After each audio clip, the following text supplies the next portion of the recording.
గాడిద చూస్తున్న ప్రత్యక్షతని.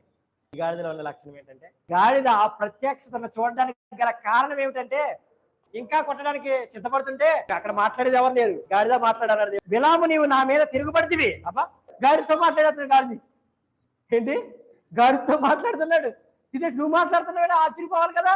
ఇది నీవు నన్ను ముమ్మారు కొట్టిదివి, నేను నిన్నేమి చేసిందని బిలాముతో అనగా, బిలాము నీవు నా మీద తిరుగుబడితివి. మనిషితో మాట్లాడుతుంది గాడితోటి. గాడిద స్వభావంలోకి వెళ్ళిపోయినాడు. ఇంకేం చేస్తాడు, మాట్లాడుకున్నాడు. ఇంకదే స్థితి. చేయకూడని కార్యాల్లోకి నిన్ను పాముకుంటే, నిన్ను నువ్వు నడిపించుకుంటే నువ్వు ఒక జంతువు అయిపోతావు. జంతువులు సిగ్గుండదు. జంతువుతో మాట్లాడుతాను ఇదేంటి, ఎవరైనా చూస్తారు ఇది జంతువు నాతో మాట్లాడుతుంది ఏంటి అన్న సిగ్గుమరిసిపోయి జంతువుతో మాట్లాడుతున్నాడు.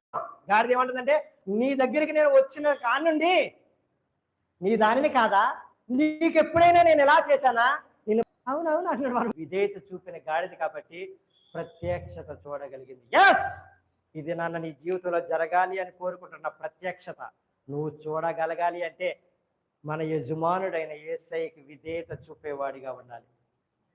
గాడిదకే వాక్కునివ్వగలిగిన శక్తిమంతుడు నీ కార్యాన్ని చేయలేడా?